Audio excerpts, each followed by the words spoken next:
Past life regeneration? Yeah. Past life regeneration talk and hypnosis and the subconscious. Join us with a beautiful popsicle. Is that a popsicle? What is that? Yeah, melted a little bit. It's perfect as it is. Raspberry-ish looking. So we're going to give a talk on past life regression and the universe and the subconscious, what that all means for regeneration. We are all here formulating, strategizing, thinking, ideating. What does the future of our universe look like? And for humanity, what are we trying to build today and tomorrow? And how are we trying to create a real symbiotic, peaceful, loving earth that we can all experience this joy and experience of life on? And so I think that's a question that I've always asked myself. How can I contribute to that in some meaningful way? And the answer hasn't always been clear. And it's definitely been a journey of life and to understand what's my life's purpose. I think that's a question a lot of us ask throughout life, especially as we're growing up, becoming adults, whatever that means to you. But really when we're kind of stepping into life and society to support ourselves, to cultivate relationships, to create and provide. And then how do we end up doing that? So past life regression hypnosis is something that came to me within the past year. And it's shown me a lot of things that I already inherently knew, but it really solidified a lot of those inherent knowledge is that we all really have. We are all tapped into the universe, into the greater field, into the all-knowing. But we don't always have the validation for it. We're told to have faith. We're told to trust. We're told to be patient, and we're told to be good. We're told to take care of yourself. We're told to take care of others. We're told a lot of things throughout life, and it can be confusing as to what the right thing to do is and how to do it. And then as we are choosing and picking from the buffet, seemingly, the buffet is wide and deep as to what we can do with our time. Each and every moment, you guys so lovingly chose to be here right now. You had a buffet of options, but you're here right now, so you have to make a choice. And was that choice yours? Was that choice influenced in some way? Was that choice divinely orchestrated in some way? Is that choice based on my own manifestation that I'm experiencing right now? I don't really always know the answer to all those questions, but what we do kind of understand is that there are subconscious programs that we're all running all the time. And if you understand how your phone operates in some basic way, you understand there's a program behind it that's creating the things that you're seeing on the screen. And if that program is changed, then the thing you see on the screen is going to change. So who's programming your phone? Who's programming your operating system? And when you take that analogy and use it for your own life, who's programming your life? Is it you? Are you co-creating or creating the life that you're living, or is somebody else? And do you even know? So an example that I like to give is as maybe for myself, as I grew up, I was surrounded by my family and my community and my education system, and they gave me grades in school. And my dad and my mom said good or bad, or do this or do that, or I love you, or maybe nothing. up to me to interpret what all that meant, and then how that became ingrained in my nervous system, in my body, and how I reacted to life, and what my emotions might have been, or what choices I might have ended up making at that buffet table each day or each year. But it doesn't seem to be that we are taught from a young age that we were born with an inherent kind of code or consciousness or personality that is true to us, or that we can create whatever we want, whenever we want, and that that's okay, whatever it is. We're kind of guided in given love, or love is taken away from us as a value system, as how someone else feels your life should go. So the interesting part about hypnosis or plant medicine or quantum healing is that we get to be shown those things that might be hidden to our conscious selves. And it might be something that we know is there, but we've repressed. We've held it down for a long time, and if we are not dealing with those repressions, they might manifest as fear or anxiety or stress or disease in some way, and then we're left to figure out how to deal with that. Now that becomes our main priority. Instead of living the life that we want to be living, we have to now deal with these ailments, and so we are kind of detracted from living life at that point, and you don't get to have heaven on earth as you might have dreamed it up. Maybe now you're in a hospital or in doctor's offices all the time, or taking medications that are changing you, like we're putting these things in our bodies that are changing our body chemistry. They're not necessarily natural to our inherent being. So what does this have to do with regeneration is something that I've been thinking about all week, obviously, and knowing that through hypnosis, through quantum healing, we get revealed a side of us that we didn't know was there.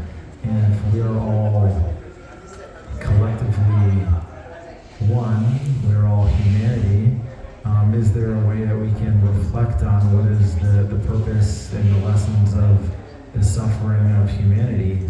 And once we become aware and conscious of those lessons and the purpose for the actions and activities or sequence of events for the past few thousand years, or the past few hundred years during each change in cycle and in time, why do humans suffer is a great question that we're constantly asking.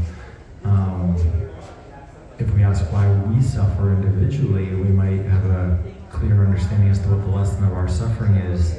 But what's the lesson of the greater human suffering? Why is there war and violence? Why are kids dying due to wars that they are innocent bystanders in? What is that showing us? So I'm thinking how to use the individual deep healing methodology of showing someone their own subconscious traumas and allowing them to heal from that. It's to asking the universe, what is humanity's subconscious program, and why is humanity suffering in different ways, and what is the purpose and lessons of that? Because seemingly once we identify that there is suffering, that there is a lesson, and that there's a purpose to all of this, that becomes the transformational point where we can move on, heal, and start creating the life or the planet or the universe that we do want to live in. So I thought I'd just open it up to kind of questions in the audience as to what you think is the purpose or lessons that we're learning collectively as to why there is suffering in the world. Why are innocent children, families, men, women, elderly dying or being abused or tortured, tormented, living in poverty and hunger, all these aspects of life that we wouldn't necessarily wish upon anybody. We're privileged to all be sitting here in this beautiful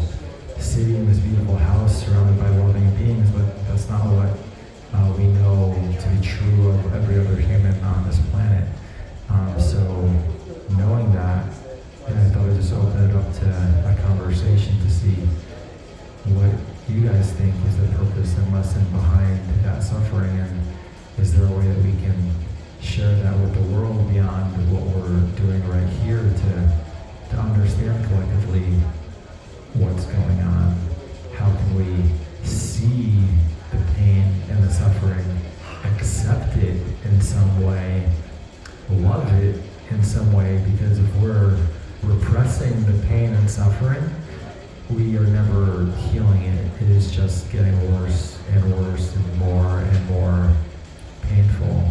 It all needs to be, when you have your own wound, you could all probably reflect as to a time where you felt pain or shame or suffering, and the only way to transmute that pain, shame, or suffering was to face it and to see it, to acknowledge it and not be ashamed of it. Actually say, hey, this is a part of me that I'm experiencing, and I'm a human, and have compassion and love for yourself.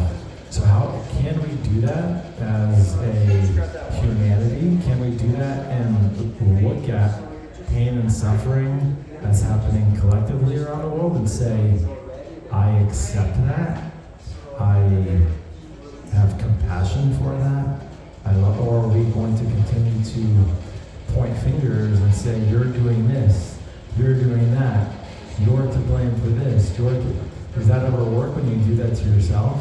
And you blame yourself for not being good enough, not being smart enough, not being on time, not showing up in the way someone asked you to show up? Does that usually lead to a positive place in life or a positive experience? Probably not. So how can we do this to regenerate our perspective of humanity? It's hard, it's a tough pill to swallow, to say there's war and violence in the world and say, should I accept this and love it as part of the whole that we are, that I am? I don't know. I want to open it up for conversation if anyone has any input. So my sister passed. I was a little baby. She was a couple years older than me, and she passed away from acute leukemia. It tore my family apart. It was a really bad thing. And I grew up, that was really hard for my family to face growing up. They couldn't face it. I for some reason growing up, I always wanted to understand, what, how does that happen? And even when I went to medical school and I was working in hospitals, you'd see so many kids have these ailments. It's what did they do to deserve it? And so for me, one of the things I've been contemplating with is what if it's a choice? What if that was a choice that she made to be in that body, to take a hit for the family? What if something worse would have happened? What if our bloodline would have stopped? What if we never would have kept the genetics going? But her sacrificing that did something further along the lines that prevented something worse. Right. So the healing of your family or your just life's experience was saying, I accept that this was her life's path to help the greater good of all, even though it really sucked to lose a sister or a family member to a disease or to something outside of anyone's control. Yeah. And so can we apply that to war and violence as well? Does that make sense? The disease doesn't make sense when somebody who is innocent to life comes down with a disease, a terminal illness, right? And this is something that is reflected on in a lot of conversations that happen when we talk about a soul's journey. What is that soul's journey here to do? Is it here to eliminate something about our experience? Is it here to illuminate something about humanity, about the whole? And so maybe it's time to stop shaming or pointing fingers and blame. People are damning God. God, how could God do this? If God is all loving, if God is almighty, why would He take my sister away from me, however old she was? Why would God let this violence happen, to bombs being dropped on innocent towns or families and kids and all the innocent people are dying? Can the same way? Is that their soul's mission to shed light on humanity in some way, so that we can learn something?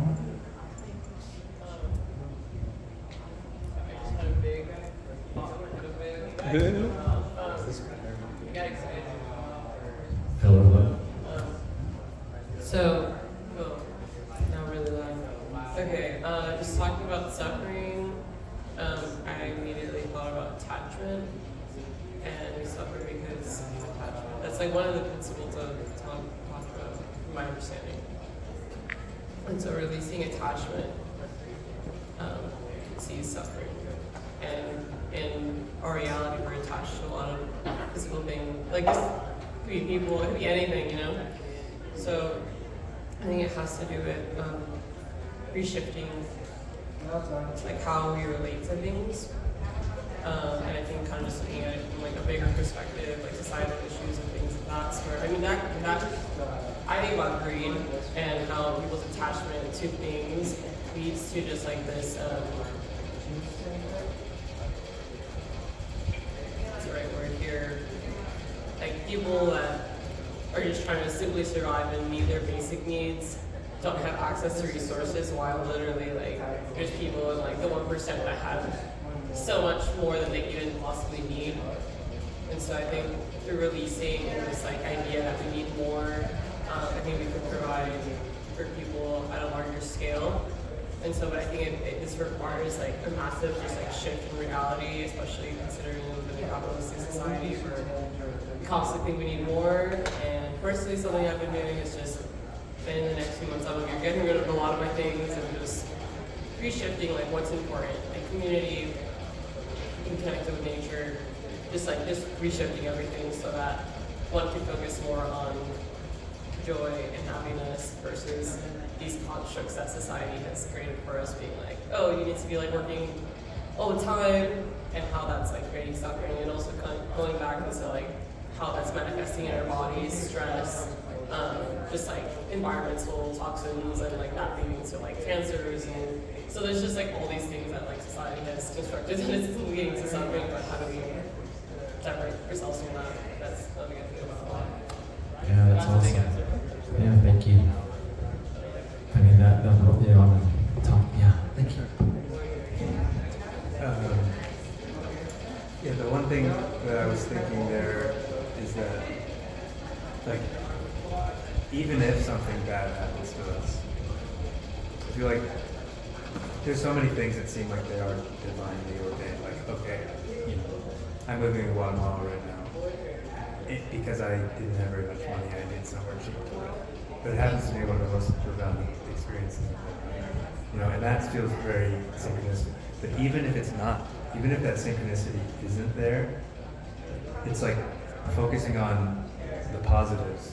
Where do we go from there? How can we love what is beautiful there still, even in anything, right? It's just the more efficient way to work with it. It's like, how can we take the very best of what we were given, right? So you're kind of saying, if we just use that as a relationship back to the war and violence, right. You're saying that's not, I don't say like that, but where's the nugget of positivity that I can take from this to apply it to continuing forward? How can I find the positive outlook on this? Because if I just stand in a negative outlook, I'm just going to breed more negativity, even if I don't really like what happened, or if the situation wasn't ideal. So it's a mind shift change to have a perspective that's going to be optimistic and progressive versus pessimistic and regressive. Is that what you're saying? Yeah. Yeah. Awesome. Yeah. So the conversation right now is about how we look at ourselves individually and the lessons that we learn through life when we see something that we don't like in ourselves, or we inherently might do something wrong. How do we, when we want to heal from that? We can't heal from that by shaming it and blaming it and damning it. And how do we, and when we do heal from it, it's because we accept it we love it, and we transmute it, and we move forward.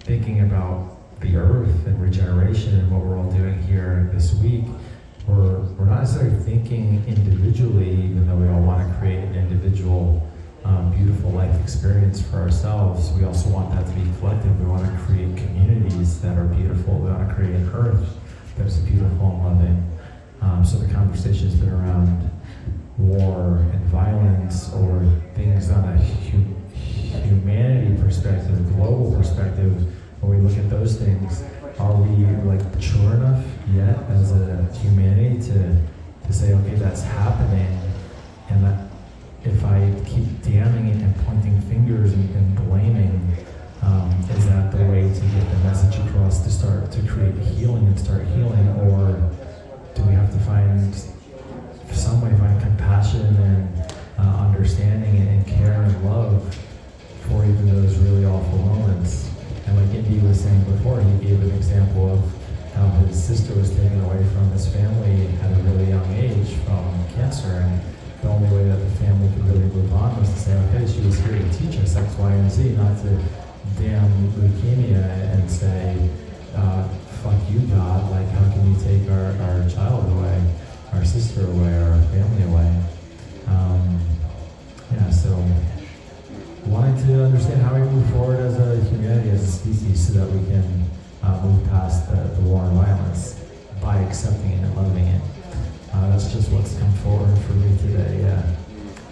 And then I could get into more about hypnosis and quantum healing, but I just got on my mic and that's what came forward, and I wanted to just let channel through whatever was meant to channel through, yeah. Right, there's 2 mics. That's awesome. So I was obviously late to this, and I didn't know what the topic was, if there was a question. But now I feel like there was so much talked about, it was quantum. So, and that's what my question was going to be, like, what is considered quantum and what is not? Everything, you know? But in terms of like practice, so like how do you communicate in a business way what quantum means? Yeah, so Quantum healing specifically. Quantum on a healing and an individual basis is saying, okay, today I am deathly depressed, and I've been this for so long, and I want to change. You know, people go to a therapist, they go to a doctor, and they say, okay, I'm going to put you on a plan. It's going to take you 6 months, and I want you to come talk to me once a week, and I'm going to give you this medication, and in that time period, hopefully by the end of it, you'll be healed. Quantum is like, we don't need to wait that 6 months. Let's move on with our life right now, and know that we have the power to heal ourselves right now, and make that, instead of linear, progressive healing or a leap, let's make a quantum leap by skipping that timeline. You know, it's looking at time and energy in a very different way, and know that we have access to the full healing and timeline jumping or dimension jumping in any moment. We have a choice every moment as to how we want to live. You can be someone completely different a second from right now. You have a choice. Right now you're hardwired to have the experience that you're living right now, because you've been running the same habitual program over and over and over and over, so it's become habit to you. But if you want to change, you actually can change every neural pathway in your mind. You could probably even become a woman if you wanted to. You know, like people do that overnight. They have sex changes, you know, and that happens. But you can be a physicist, you can be an acrobat, you can be anything. This is about, we are limitless beings, and we can quantumly heal. Healing is a really important thing, because we want to help people that are suffering, but it can apply to so many other things. I see it in my life, because that's why it resonates with me. A lot of my life, people are projecting onto me, oh, you should be doing this, you should be doing that. I'm like, well, I can do whatever I want. And I've always kind of inherently known that my entire life. I can can do whatever. I don't need to go to school to 4 years to become a doctor and get a medical degree to help people, you know. I can figure that out when it's time for me to make my quantum jump when I'm ready. And so don't worry about me. And we can all live that way, you know, like stress-free, relaxed, calm, present. So that's what quantum means to me, if that helps. Yeah, Aaron over here. Raphael, thank you for what you're doing. And yeah, a few things have come up for me in hearing this, and also hearing what you were sharing. And, you know, there's like, I think that there are visions that we each have for our lives that can come through our childhood, and then we go through our trials and tribulations, and then we end up in circumstances that are like, how the fuck did I even end up here? Is this what's meant for me? And yet we don't always know like what's good and bad. You know, this is kind of coming back to what you were saying. And I just want to share with you that after being self-employed for a long time in my life, I ended up in circumstances where I was like dead fucking broke, and ended up taking a minimum wage job that was super humbling, but it was because of the way that I chose to relate with that situation that I was like deep in gratitude and happy to be in my service.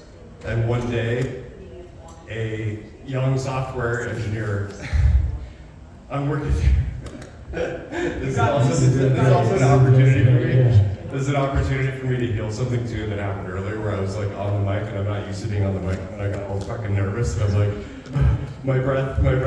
Yeah, but I really want to relate this story is that because I got to be in that experience and this deep acceptance of like, wow, this is not like what I planned for my life, an opportunity came to me to actually give me what I had always seen for my life. And my business partner walked in the door and we created an amazing fucking product and business. And then from the poorest circumstances in my life emerged the richest circumstances in my life. Beautiful, yeah. Yeah. Yeah, I can relate as well. For a lot of my life, I rejected like the 9-to-5 job. Like coming out of college, I was like, there's no way I'm ever gonna work a 9-to-5 job, right?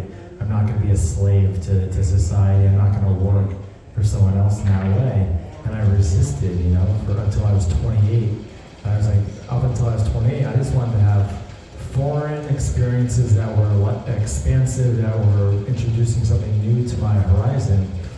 And then by the time I was 28, I had kind of reflected on this lifestyle. I was like, I think I'm getting tired of this lifestyle, and maybe it's not even going anywhere right now as I thought it was going to go somewhere.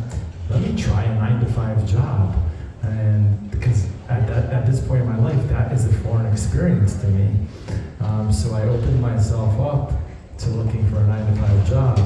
And up until now, I had said, I'm just going to work in bars and restaurants and gig work because I don't have to be attached to anything. Because I know if I get attached to something, I usually get committed to something and I want to stay with it. So I think I'm just maybe overly sensitive in that way, that I don't want to leave people hanging. But when I opened myself up to say I'm going to look for a 9-to-5 job while I'm working in a bar in San Francisco serving beer and wine as a 28-year-old, within probably 2 weeks in 2013, I had a job offer at Google to do incredible work at a R&D facility for Google. I ended up getting a job at the most coveted company in 2013 on the front page of the New York Times and Life magazine as the #1 place to work in the world. So having gone from bartender rejecting 9-to-5, saying, let me open myself up to a 9-to-5 at the age of 28, I fell face first into the #1 place to work in the world. That I didn't have to put a shirt and tie to work on, that people showed up in their sweatpants and sweatshirts and rode bikes around campus and got pretty much paid to learn and tinker and create. So similar to your story, when you kind of surrender to the things that maybe you've been avoiding or to whatever the experience is, the magic and the quantum leaps tend to show up. Yeah. Yeah, and also for me, the big lesson really was humility. Because I saw myself as an entrepreneur, as someone who works independently. You know, there's this whole identity of who I should be. And when I was able to let go of that and actually let myself do a job where I was just in service on a daily basis, then that identity that I knew, you know, I was supposed to be, what was meant for me through my lifetime, actually had a chance to emerge because I wasn't holding on to it, you know, and chasing it. So that was my experience. I don't know, your mileage may vary. Yeah, so I just want to tie this back to regeneration and what we're all doing here to help make the world a better place. Like, in what ways can we surrender to where we are right now as a species and not try to force the direction that we think we need to go in order to actually end up in the place that we need to be? Yeah. Yeah, I think what's really cool is that when we talk about quantum healing, we're also talking about quantum entanglement, right? In string theory. And we were just actually talking about that. Actually, the three of us were just talking. That's what we're literally talking about what you're saying. Perfect. That's what I tapped into because I didn't know what I was going to talk about something completely different, and this just came through. Yeah. Yeah. No, it reminds me of the movie Guessing Everything All at Once, right? And how we have this idea that we have this avatar of ourselves. I love a lot of these movies like Avatar: The Last Airbender, where it talks about having the ability to use all the four elements because they have a light body that embodies them and reincarnates over time, like how we do it, right? So what's weird for quantum healing, and even just as you get into hypnosis, is being able to access the different versions of yourself that has experienced multiple games. Because I'm a game developer, I came out of Disney making games, right? And so then when you go from a player to a creator, you start to realize that you need all the obstacles for yourselves to give you these powers. I mean, if you've seen X-Men and every other origin story, superhero story, you know, it takes a very big event in your life that seems terrible. That's because it's like, hey, you need to start focusing on this and drop all these distractions. And so many of us kind of get really, you know, struggle with actually having that information, saying, hey, I've lost things, but maybe it's not about losing things. Actually, it's about gaining things, right? And being able to appreciate that. So I think the quantum concept is just like, you don't have to try to get it. And I've had this and people say, in your dreams, have you tried flying? Yeah, I tried flying. Why don't you just fly? Wait, you can just fly? You don't have to try flying? And like, yeah, it's the dream, right? And I think this is where like taking those perspectives of the dream world into a reality and say, no, why don't you just do it that way? Don't, like, why do we have to keep creating things? Maybe everything's already here for us. Right? And like here, like I was hoping for meeting awesome people, and here we are. They're just all here. I didn't have to create any of you. You guys have already created, right? So that's like the quantum entanglement. We were all meant to be here, you know, and but because like I wanted to quantum entangle with like other versions of myself, so we all meet, and here we are. So I feel like by wanting more unity in diversity is where like we can change the direction of, I think, war. Because war is based on division, right? Someone has something that the other person believes that they don't have enough. But if you have so much of everything, all you can do is, well, oh, I'm gonna fight you because you got so much of that. You have so much rice, and I have so much of this. Let's get into a war. No, dude, here, that's not have too much. Have some, right? And that's what I've learned, you know, as anyone grows anything, there's a season where you have too much of it, and you have to give it away, you know? So I feel like for us as beautiful beings, like how do we unify through diversity? And quantum healing is so cool because you really do get to tap into the different versions of the games that you play. You know, that's how I see past lives or future lives and avatar lives. Yeah, beautiful. Another concept that I like to tap into is the idea of effortlessness. And when we create a space or just use the word or the intention for things to be effortlessness, then solutions can come so much easier. They're not even solutions, it just arrives, it just changes, and you didn't have to do anything. there have been many moments in my life where people have said, like, how did that happen? I didn't do anything, you know? It's like, wow, that's so beautiful. We don't want to struggle through life. We don't want to have to work hard. Working hard is beautiful if it's working for something that you love, but usually it's not working hard, it's working with purpose and passion and fervor because you're enjoying what you're doing, you're playing or having fun. So tapping into a way that we can effortlessly tap into the next space without having to fight so hard, without having to fight at all. So that's the question: is how do we do it? You know, and I think we do it through our language. I think we do it through our energy and our intentions, with our compassion, with our love, without being a victim. Because anytime you are being a victim to anything, you're just perpetuating it. You're not feeling it. It does not go anywhere until you see the lesson and the purpose for whatever that is, and you accept it and you love it. You say, wow, that's actually here to serve me. That is not here to hurt me. Just like you're saying, like these are serving us in some way. And when we can see that in every moment, we walk effortlessly through life. Please, this is open for conversation. Excited? Someone take a breath. So, everything you're talking about, I love my practice of guided visualizations as an act of, like what Joe Dispenza talks about, feeling as if. So I can have a thought of all the things we're talking about, but until you feel as if Aaron is really Aaron and you feel Aaron, it's coherence in your nervous system. And that's why we breathe into the soft belly. That's why breath work matters. That's why all of the hot cold therapy into our bodies is bringing the thinking mind from all this out here into the sensations and flow of experience in here. Like me letting go of my dad bod feeling. Like, it's okay, I love you, baby. Right? But a long time ago, it was like, cover it up. Don't let anybody see it, right? And so the invitation, if you'd like, may I, is to close the eyes, because our brains are very visually stimulated. And then notice the desire to want to keep opening the eyes. That's step one. So stay within yourself. Just closing your eyes, you go into your own sovereignty.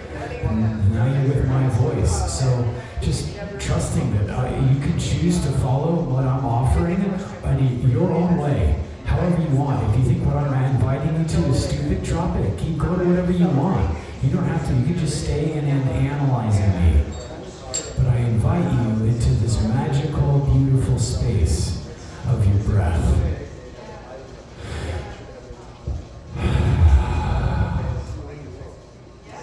The flow. Yeah, here comes a little bit more breath. The next breath into the nose.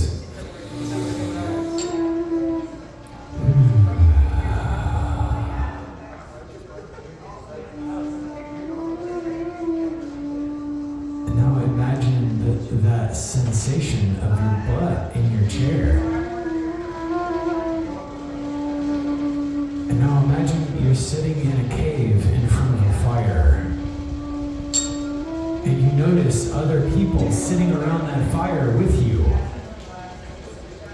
They start to materialize. They start like having voice and movement. You can start making out who this person is. You know them all of a sudden. You know they're there. It's like you're feeling of like, oh, you're so glad they're there. Notice who that person is, and then you're like, oh, that's you. There you are. You know this person. You feel so warm in your heart, and then you feel that warmth in your heart, and you breathe into the next breath, and then you bring this awareness back into this feeling of the butt in the chair, and then the next breath. And then whenever you're ready, you open your eyes. Thanks. That was awesome. I mean, it's practice. I didn't know what I was going to do, but that's what came through. Yeah, I love that. Sitting around the campfire with loved ones and creating that feeling of connectedness, of community, of warmth. You know, Yeah. Beautiful, beautiful feelings. I love what Charlie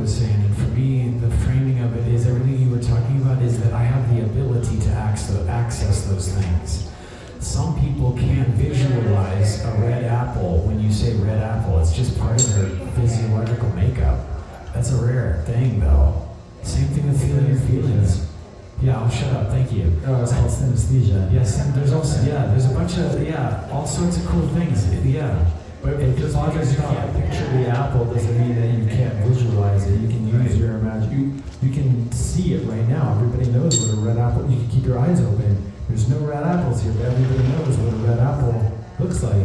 You're doing it right now, whether you understand it or not. And that's where we tap into our extrasensory perception of the human body and the human technology is understanding how powerful we are, that we do have superpowers, that we are telepathic, that we do have telekinesis, that we are superhuman.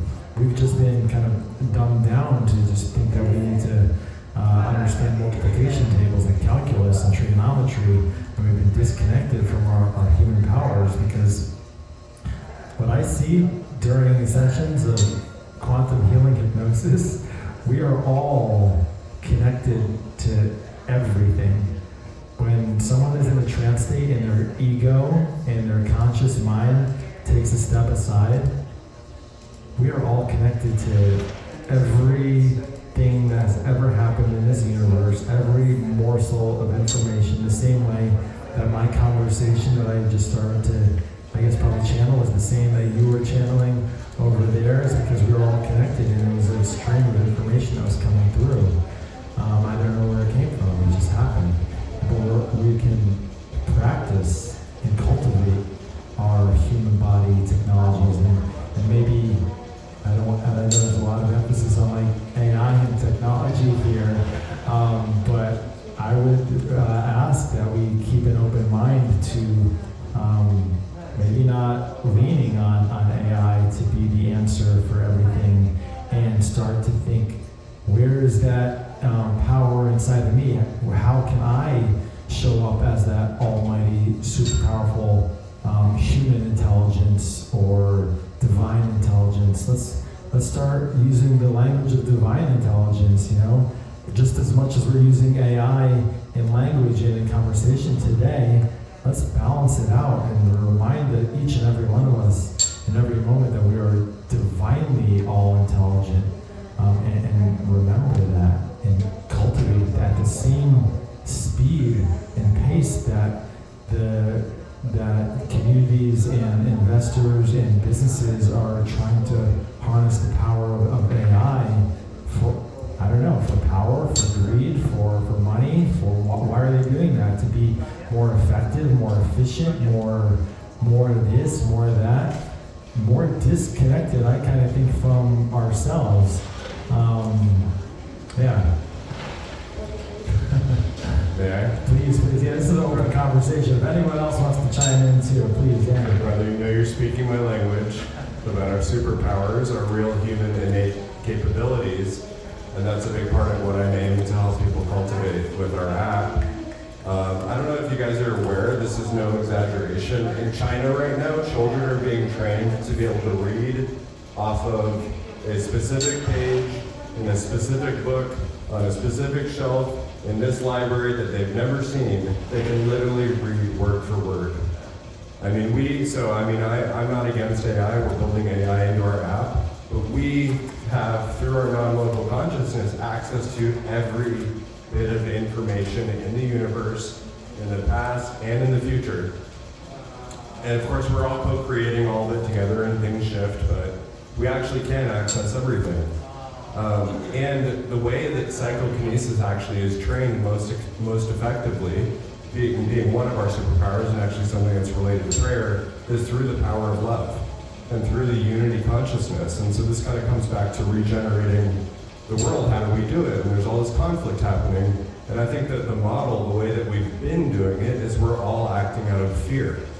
And I have my own fears too. We all have our fears and we're reacting to things. But when we can come back into a place of love, that's how we really access our superpowers. And love has so many different characteristics and flavors, and one is acceptance. Acceptance of what is. So, and that also kind of relates, I think, to our stories too, that we share in common. Acceptance of these circumstances, and then the creative power comes through. And showing up in love and service, no matter what's happening, and not fighting against it, but creating from this place of love. Beautiful, thank you. I have a bit about AI just because I've worked in the tech industry too, programs, and then I love Star Trek and the Borg concept, right? What's really interesting is the concept of why AI is afraid of humanity.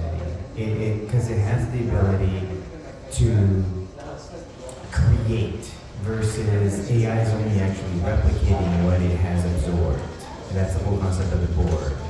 And so we go back to this idea that we are co-creating our realities constantly. So the idea of quantum creating is to create now rather than waiting for the future to happen for that creation. But what's really brilliant is AI and everything we've done synthetically is actually a copy of reality. The internet, the entire system of the internet is worked based on actually how our brain works and how the networks of nodal concepts actually comes from the brain networks and neurons. So, everything, I'm a natural technician because I thought that synthetic technology literally plagiarized Mother Nature and thinks it's brilliant. It's you guys literally stole all this stuff from nature.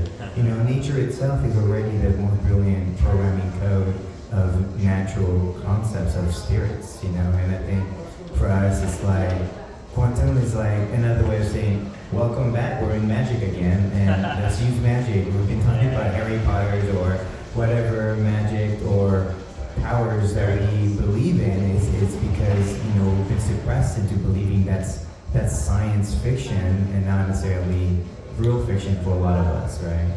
So AI, as much as it's fun, it's replicating our greatness, and so we have to find that greatness so that we were talking about Dune too earlier, but this idea in Dune is they forbid AI in that world, and they started to use plant medicine and plant allies to push consciousness and to push human potential to these quantum abilities that allows them to access future, past, present. And that's why we talk about, everybody loves the idea of prophecies. The whole concept of this year is based on prophecy of reading the future, right? Because people were connected to us today that they were in the past life, left messages to us that said this is the time to be ready for it. So, yeah.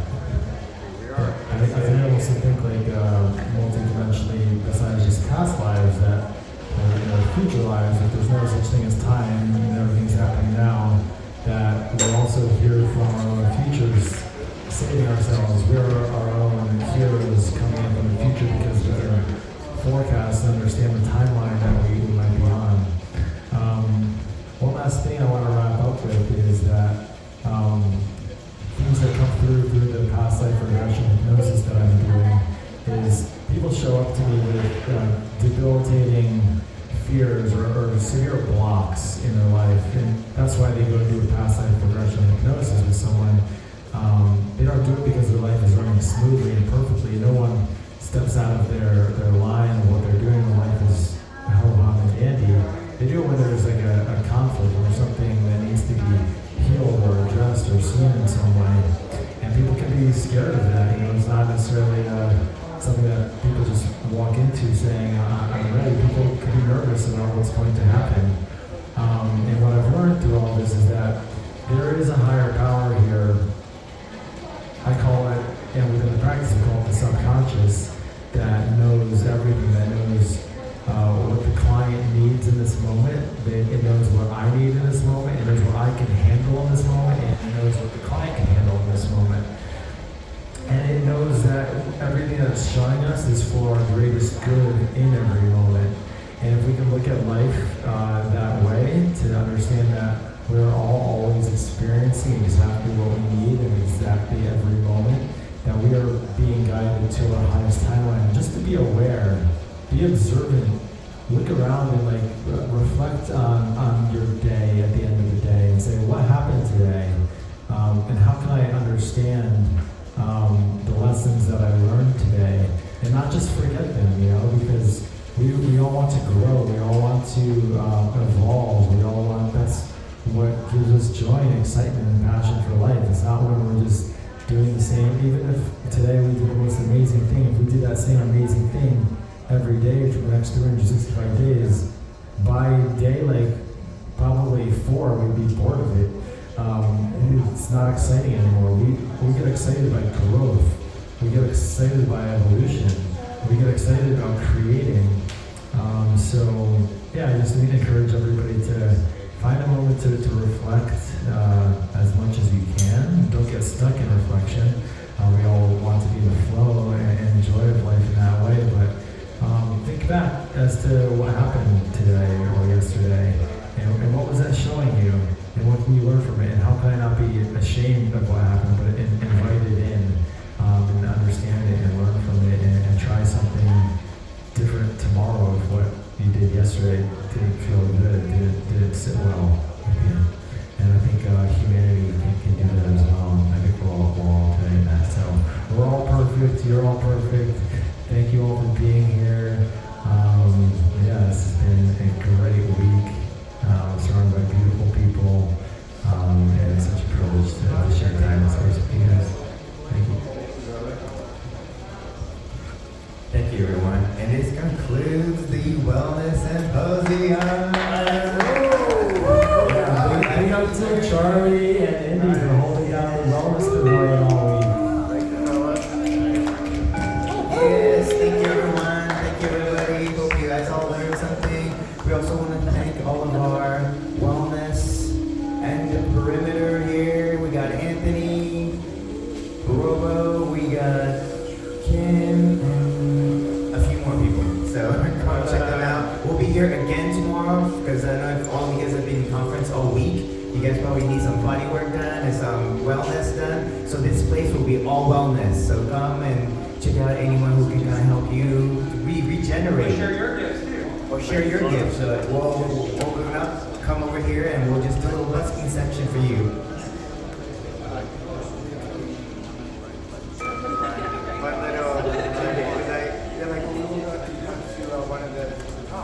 And then I come here and I'm like, and then the conversation, I'm like,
But that's what happens. It's like when we have a subconscious program from the past,